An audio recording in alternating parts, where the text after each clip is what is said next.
bunda-bunda semuanya. Jadi alhamdulillah, puji syukur kepada Allah Subhanahu wa taala, pagi ini kita dapat bertemu ya. Dan insya Allah pertemuan ini sebagaimana dikatakan tadi, insya Allah akan rutin. Ya, semoga Allah memberikan kemudahan. Nah, adapun yang mungkin kita bahas pada pagi hari ini begini ya. Saya mungkin sifatnya ini sajalah, seperti model interaktif, karena saya lebih nyaman begitu daripada komunikasi satu arah gitu. Kalau satu arah itu kayaknya kita aja yang paling pintar ya. Jadi ilmu Al-Quran ini adalah ilmu yang sangat luas ya, ilmu yang sangat sekali luas. Kalau kita cari ilmu Al-Quran ini selama 2000 tahun, ilmu Allah Subhanahu wa taala ini 2000 tahun tidak akan selesai. Ya, dalam sebuah syair dikatakan ma hawal ilma jami'an ahad la walau ma rasahu alfai sanah. Innamal ilma ka bahrin zakhir fattakhir min kulli syai'in ahsanah. Ma hawal ilma jami'an ahad. Tidak ada seorang pun yang bisa menguasai semua ilmu. La walau ma rasahu alfai sanah. Tidak sekalipun. Walaupun orang itu mencari ilmu itu 2000 tahun. Ada yang umurnya 2000 tahun enggak? Enggak ada kan? Ini 20 gitu kan. 25, 30 paling mentok lah. Yang saat kita ini. Jadi kita punya umur 2000 tahun digunakan full untuk menuntut ilmu Allah Subhanahu wa taala, mencari ilmu ini tidak akan selesai dan tidak akan pernah habis ilmu itu. Tidak akan pernah selesai. Ya. Innamal ilma kabahrin zakhir. Sesungguhnya ilmu itu seperti samudra yang sangat luas. Luas sekali. Ya, semakin kita cari seperti paruh burung yang mengatup di samudra itu. Jadi mau diambil pun tidak akan habis begitu. Ya. Fattakhir min kulli syai'in ahsanah. Maka ambillah sedikit saja yang paling bermanfaat buat kita. Yang paling bermanfaat buat kita. Yang paling bisa kita gunakan, yang paling bisa memberikan pengaruh dalam kehidupan kita. Ya, yang mampu jadi dokter, yang mampu jadi ilmuannya, ambil ilmuannya. Yang mampu jadi guru, ya ambil ilmu gurunya. Yang mampu kimia, ya ambil kimianya. Maksud bahasa Inggrisnya. Nah, alhamdulillah kami diberikan oleh Allah Subhanahu wa taala untuk di bagian yang Quran ini. Ya, meskipun hanya sedikit. Jadi teman-teman semua, bunda-bunda, ayah-ayah semuanya tentu punya ilmu yang mungkin di sisi yang berbeda. Ya, mungkin di ilmu manajemen. Ya, kita sering sharing sama Pak Sahlan mengenai konsep pendidikan ini. Ternyata memang saling melengkapi begitu. Kami punya pisau, tapi tidak tahu cara menggunakan. Nah, kadang-kadang juga orang yang lain itu pintar menggunakan pisau sampai tutup mata, pintar. Tapi mungkin pisaunya kurang tajam. Nah, seperti itulah kurang lebih. Nah, begitulah dengan ilmu Al-Quran. Baik, begini. Al-Quran ini adalah kalamullah al-mu'jiz al-munazzal ala ibadihi alladhina istafahu. Ya, Al-Quran adalah kalam Allah yang menjadi mukjizat yang diturunkan kepada hamba yang dia pilih. Siapa? Nabi Muhammad sallallahu alaihi wasallam biwasitati Jibril, dengan perantaraan malaikat Jibril. Kemudian Al-Quran ini kemudian kalau dibaca al-muta'abbad bi'ibadati, dia akan menjadi ibadah kalau kita baca. Mau bacanya benar, mau bacanya tidak benar, akan jadi ibadah. Mau bacanya sehuruf, mau bacanya 20 huruf, tetap jadi ibadah. Mau paham dan tidak paham, tetap ibadah. Quran itu. Ya, mau paham, tidak paham, tetap ibadah. Mau pintar menerjemahkan atau tidak pintar menerjemahkan, tetap ibadah. Ya, mau pakai uduk maupun tidak pakai uduk, tetap ibadah. Ya, selama tidak sedang haid dan nifas dan juga junub misalnya. Intinya Al-Quran itu kalau dibaca itu nilainya ibadah. Tapi kapan bernilai ibadah? Kalau orang bacanya dengan benar. Bacanya dengan benar. Nah, sekarang benarkah bacaan Quran kita selama ini? Kan begitu.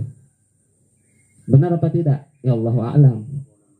tidak akan dikatakan benar kalau belum didengarkan oleh guru begitu.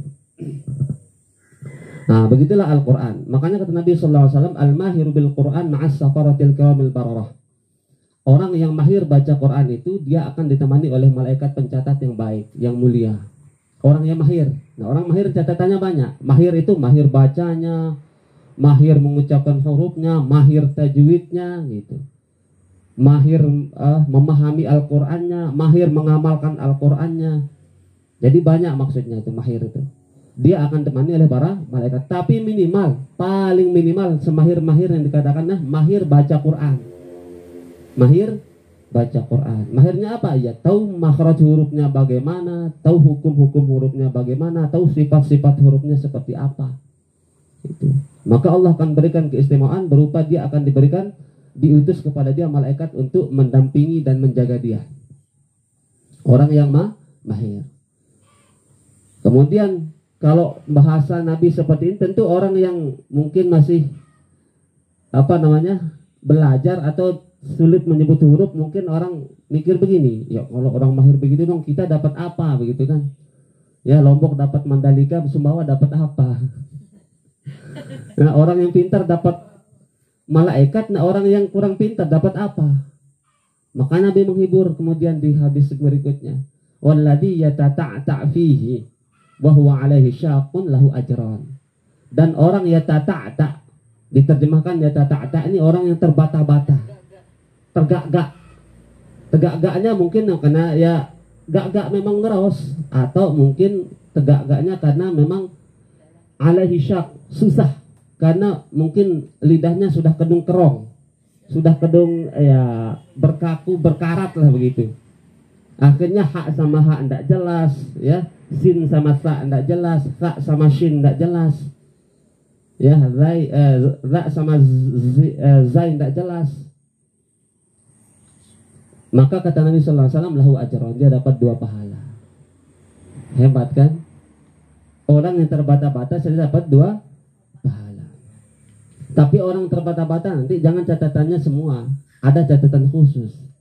Orang yang terbata-bata maksudnya adalah orang yang sedang belajar Al-Quran, kemudian mungkin masih terbata-bata karena susah dia mengucapkan. Yang belajar, bukan yang tidak mau belajar. Ada orang terbata-bata lagu wah cekat kau mengaji, dia sesek Fatihah. Ya disuruh ngaji tidak mau ngaji, padahal bacaannya masih ya terbata-bata begitu. Alhamdulillahi Rabbil alamin. Nah gitu kan. Ini paling pintar nih kan. Akhirnya tidak mau belajar misalnya. Maka orang seperti ini tidak termasuk dalam hadis ini. Ya orang yang terbata yang dimaksudkan adalah orang yang sedang dalam tahap belajar, dia sadar dirinya salah dan dia mau belajar. Tapi dalam belajarannya dia masih terbata-bata. Beda halnya kalau orang yang seumur hidup tidak pernah belajar, dia tetap terbata-bata. Ya memang dia tidak mau belajar. Justru orang ini yang diancam dengan dosa ketika baca Quran. Maka kata Imam Ibnul Jazari rahimallahu taala, wal akhdhu bit tajwid hatmun lazimu man lam yujawwidil Qur'ana athimu. Ya. Dan gunakanlah tajwid itu sebagai kewajiban yang lazim harus digunakan dalam baca Quran. Man lam yujawwidil Qur'an athimu. Barang siapa yang tidak mentajwidkan bacaan Al-Qur'an, athim. Bukan Hashim ya. Kalau athim itu berdosa artinya. Nah, Hashim ini beda lagi artinya itu. Ya. Athim, Hashim beda-beda. Ya. Sama kayak alam beda. Ya, alhamdulillahirabbil alamin, alhamdulillahirabbil alamin beda artinya. Ya, beda cara baca, beda makna. Nah, orang tidak mentajwidkan Al-Qur'an maka berdosa, bersalah dia kata Imam Ibnul Jazari rahimahullah taala. Nah, kemudian ini sedikit motivasi ya. Jangan banyak-banyak motivasi nanti habis waktu. Intinya bahwa Al-Qur'an ini perlu kita belajar dari dia. Ya, dan ilmu Allah ini paling pokok atau induknya berada pada Al-Quran. Nah, mau belajar Al-Quran ini dari semua sisi bisa. Ya, Al-Quran ini dari semua sisi bisa. Contoh misalnya